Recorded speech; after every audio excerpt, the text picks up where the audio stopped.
and these so-called leaders, they're all part of this whole scam. And Trump at one point this week tweeted, listen to the authorities and get the hell out, which you spend all this time trying to delegitimize the media and local authorities, and I am the only one with the right answers. And then when it comes down to something like this, listen to those guys. Yeah, well, but you know what? Maybe I think that's part of his plan, to continue to keep people confused. Yeah. That way Trump's? Yes, Trump's plan is because that way, no one will ever, unless you really, you have to be grounded. But I don't think a lot of people. Some people say, "Well, I get my news from Fox, or I get my news from." What's the guy? Breitbart or whatever. Drudge. And Drudge. So they, a lot of people, I think Trump likes keeping us confused. And, not us. I think he is confused. Right, but his base is confused. And he loves to keep his base because they interviewed people. And they basically, he could do no wrong. It doesn't matter what he does. It doesn't matter what he says. But I don't think there's any intelligence to it. I agree. I don't think he is like, I'll confuse them. No, he's freaking confused. And by the way, Rush Limbaugh apparently has, as of 2015, was the most listened to talk show radio host with 13 million people. I believe that. Listen. 2015 was a long time ago. That's true. That's true. And the conservative media has definitely hurting. I think in the last year he's taken a lot of advertising hits and all that. But go on with your other point, because I agree with it. But yeah, I think Trump. I think he clearly is good at what he does, in the sense that he is president. Right. He does have these buildings with his name on it. So clearly, what he's doing, he's a very good con artist. It works, but I don't think he has a genius plan. No. I think it just has an appeal. His narcissism appeals to people. Well, and as he said during the campaign, he loves his low information voters. Yes. He does. And to address the point Erika was making earlier, of are people really this dumb? How can they look at the irrefutable evidence? Because these are the people who you could put all the science in the world in front of them.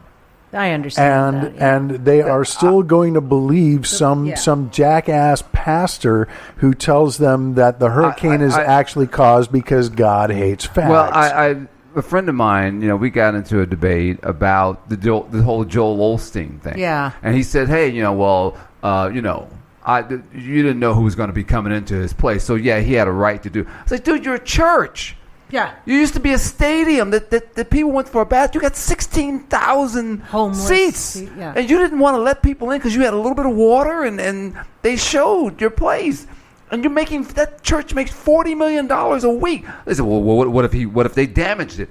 Damaged it? They're my ass. The dude makes $14 million a week. No, $14 million a year just off his books. You can afford it. Oh, Open my God. the doors. You see these people in water up to their neck. Did you see the old people sitting in wheelchairs? Yeah. And they got water up to here. It's a whole bunch of them. Unbelievable. It's amazing that conservative and evangelical Christians will defend him, and it's like, it's a church. It's not a shelter. Yeah. And it's like, a church is supposed to be a shelter. have you heard of the Hunchback of Notre Dame? Yeah. You're supposed to be able to seek sanctuary in the church. Yes. That's such a basic level. That's just beginning Christianity. Yeah. Right. And that's the thing that bothers a lot of folks, and which is the reason why people become atheists. Because they find out the bull. Most atheists know the Bible better than most Christians. Atheists, and I just believe that there have been studies done on this. First of all, atheism is on the rise globally, and there are more atheists than there are believers. Hooray. Woohoo! Yeah. And secondly, I've always felt like atheists have a greater moral base in a way, because they're not, I don't have this bullshit overlay happening, and you have to make decisions about what you think is really right. I don't have a problem with spirituality. I do not have a problem with the folks, and their belief. But it's when you try to make other people feel less than. You know, you had people calling you heathens because you're not doing this or doing that. You know, or a friend says, you know, instead of acknowledging the person has issues, no, those are demons. They have to. The devil did blah blah blah. And it's like, you really don't know your history of the Bible and whatever and how things were created in order to get you to do what you do. And these guys today, you know, I know even for the black community, I mean, Reverend Ike was a master charlatan. The guy said, you know, just put your hand on the screen, and I'll put my hand on it, and send me $100. I mean, bam, the old lady. You know that once Austin finally did relent to letting the church be used as a shelter, they did pass the collection plate. Yes. Did they really? They really did, yeah. Oh, you need to tithe out of what? You know? Right. It's like, hey, you just lost everything, but hand it over. Give to the church. To me, if he was going to show how much of a pastor he was and how great the church is, those doors should have swung open, and he should have said, hey, anything you need is right here. Of course. Sent by God. Blam. But, you know, I saw him, our thing with him, and he described his, help me out, you guys, he described his church as like a prophet church or something. Like it's prosperity gospel. Prosperity gospel. The prosperity gospel is not your normal gospel. It is a gospel of that by giving to me, God will bring you prosperity. And if you buy into this, and this is how these type of guys make money. That's why Kenneth Copeland is a billionaire. Yeah, he has a Learjet. What does a pastor need with a Learjet? I mean, but you have all these Creflo Dollar. Oh yeah, Creflo. Oh my God, don't get me started on him. You know that guy. Yeah, is Dollar can't be his real. Yes, it is. Did he? He probably did. You know, create that. Yeah. Yeah. It's but it's people are suckers. It's I'm sorry to say, but and so it's much like Scientology, where people get so deep into it that they can't see the fact of what's going on around them. Well, that answers her question. Joel Osteen's getting richer, but who of the parishioners are? When you ask why are they following Trump, well, that's the same way. I mean, people are looking for answers. They're not looking within themselves. Or if they say that, a person would say, well, I can't make it. I need to go here or I need to go there. Or we'll do it. And if you look at Scientology or any of them, all of them are based on finances. They're based on getting money out of you, actually working harder for them than you are for yourself. Right. I mean, so you can't have any self-revelation. You do get clear of your thetans. So, that's what's holding us back. Right. Jim, I know you are because we went to school together, but Tymon and Erika, I don't know if you guys are familiar with the Maranatha Baptist Church. Yeah. No. Baptist. My uncle was a Baptist. These guys are based, I guess, in Springfield, Missouri. Yeah. And Jim and I went to the University of Missouri in Columbia, so they had a strong presence there. And they're actually responsible for me, like, really getting interested in learning the New Testament, because there was an area on campus called Speaker's Circle that it was acoustically designed, so with the surrounding buildings, it was just acoustically a great place. Your voice was amplified magnificently. And, several times a semester they would set up shop and, put up their sign that said, John Lennon is rotting in hell with Adolf Hitler, or women submit to thy men. It was like a sandwich board. There was two sides. And they would get out there and just like preach so much hatred, quoting scripture to back it up. And I got so tired of students like just trying to be smartasses and A, not being funny, but B, not being constructive. I decided, well, I need to learn New Testament so I can refute their points, like use the Bible against them.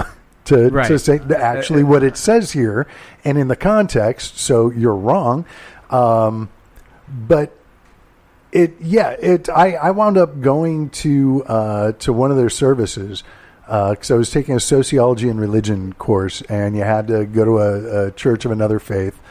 And as luck would have it at that time, had a friend who was being suckered in by the church. So oh guys, you guys got to come to one of the services. It's really amazing. So we're like, all right, well, we'll go and save you from being saved. And I'm like, and I get class credit for this. So saved and class credit. Yeah, that's what I do.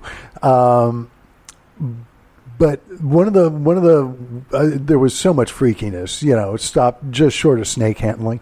The weirdest part of the service to me, though, was when they asked people to get up and testify as to how the Lord came into their lives this week.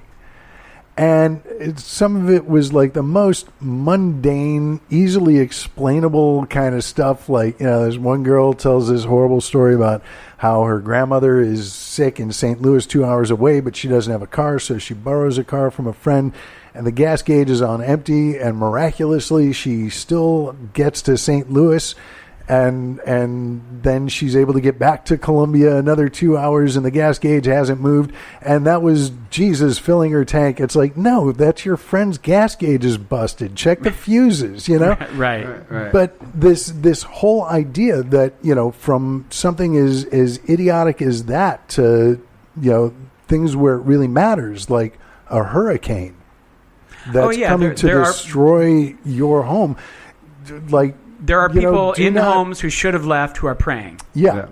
Yes. Well, I mean, one thing, man has never been able to mess with Mother Nature. They've never, and even if and it's one thing that always bothers me, with all the scientists and everything that we have, we could figure out ways with the storms, that after the very bad storms, to say, hey, why can't we invest $10 billion into putting up something like you said, Erika, that Houston was a big plate of concrete, and it's just in a swamp. In a swamp. So why couldn't we create something? Here's the thing that makes me fucking crazy, because you're right. Why wouldn't we do that? Why would we? And I like how this whole conversation around Houston has faded from what was it, last week? Right. Where here was a conversation that had two righteous prongs to it. One, I guess maybe global warming might be real. Two, Texas fucking lifted all those, restrictions and everything on building and new construction, and all the regulations were ignored. And because Texas is such a fucking yeehaw red state, right. And now the whole rest of the country has to bail these motherfuckers out of the natural disaster that everybody saw coming, everybody warned them about. And what are they going to do? They're going to take that money and they're just going to rebuild the same shit on the waterfront just like before, because they can make short-term money. Right. And this is what's making me crazy. Donald Trump's his estate in the Caribbean or whatever has already been horribly damaged. Right. He doesn't give a shit because he has insurance. Right. He's going to profit off of any damage that's done to his properties, just like he profited off of former hurricanes that damaged his Florida estates. Right. So, and he's winning on two fronts. He wins on, he's going to make money, which is, of course, as we all know, his first love, and he's going to make money in all kinds of ways around the disaster. And then two, it's a giant fucking gift from Mother Nature to distract everybody from Russia. Right. So, there's no winning for any of us in this. And we've already learned that these fucking blowhard Republicans do not learn. They don't care. They want to make their short-term money. Yeah. Nobody is going to learn a lesson about global warming except for the people who are on top of their fucking roofs right now waiting for somebody to come and pick them up in a boat. Right. I'm done with my rant. That was Thank you. Fantastic. And what I love about it, I love when they have to be hypocritical. So there's no winning for Texas Republicans who voted against Sandy relief because they have to vote for Harvey relief. And then the Floridian ones are going to have to vote for. Well, knowing that governor of Florida is a jerk. Yeah. But Ted Cruz and his ilk in Texas have been incorrectly saying, or as we used to say before alternative facts, he lied about the bill for Sandy relief being full of pork. Yes. Right. It was actually less pork than average, Yeah. Right. And also that's what it's do. what what he is calling pork and things that don't help were actually structured payments from the fund that was being voted on. Well, you're actually, they are hypocritical, but they're trying to cover it up with lies. Well, also, you know that Katrina never did get